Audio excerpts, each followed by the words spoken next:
Hey everybody, Alpaglisi Trains, another episode of It Begs to Be Modeled. And in this episode, I'm going to show you a church on Howard Zane's layout that begs to be modeled, that I'm going to build, and Howard and I are going to be selling these churches in HO scale and in O scale. This is something that has an incredibly unique story behind it. You've probably heard it if you've watched my channel before and heard Howard talk about the church when the preacher took out a snake and scared Howard so bad he had to jump out the window. But to make a long story short, and we'll tell that story later, let me just show you the church in HO scale, and then I'll take you along with the build as it's built in O scale, show the finished product to you in O scale, and we'll talk about it if you want to acquire one in HO scale or O scale. So let me show it to you. Well, folks, to me, this begs to be modeled. And this episode, this begs to be modeled, again, is about structures, buildings, towns, cars, equipment, models. It can be anything that begs to be modeled. Something out there that you want to model or you want to build a model of. In this case, it's this church. This is a very Appalachian style church, and it has always been one of my very favorite structures on Howard's layout. And I'll take you along on this build, and I'm going to be building the first one with Howard's permission in O scale, high rail scale, and then we'll talk about HO scale ones if you'd like an HO scale one built.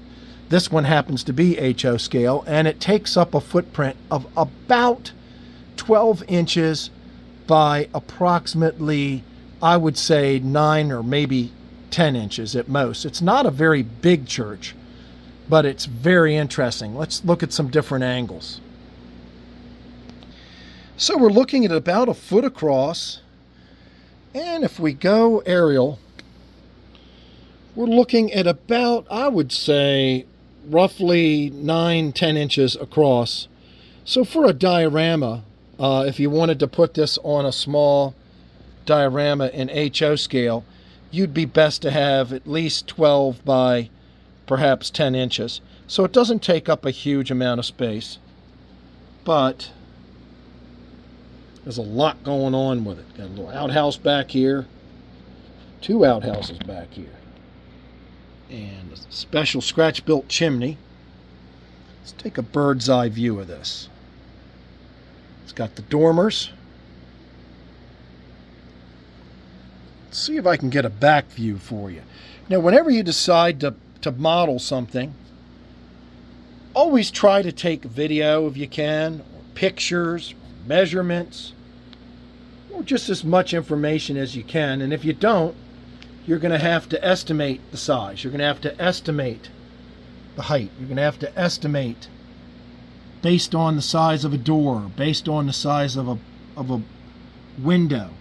You can make an educated guess as to the size, and then you can scale the building and go from there. And it's hard to see on this one. There is some stained glass in this, but it's not that pronounced. Very difficult to get a rear shot of this, but you'll see it on the O scale build, and it'll sit on a small diorama, and it'll be on my layout. Now, if you decided you wanted us to put an HO one on a diorama, you'd need a little bit more room than 12 by 10 inches. That's tight for the building. If you wanted to have a place where people could park and a road, and you want to have a little bit more room, then you might want to go up to something, say, maybe 18 inches by 12 inches for a diorama for HO scale. And O scale would be slightly larger. Well, folks, go to my channel. Go to my homepage, my YouTube homepage, and click on my playlist. You click on the playlist, you can find the segment in the playlist called It Begs to Be Modeled. And you can see other buildings and other builds that I've built or that I am going to build, or that I'm thinking about building, on that it begs to be modeled. Thanks for watching. If there's anything you want built for you, please contact us at alpug1@verizon.net. Please subscribe to the channel. It greatly helps it. It's the only way we can grow it on YouTube, and every subscription is greatly appreciated, and there's no cost to do so. Thanks so much for watching.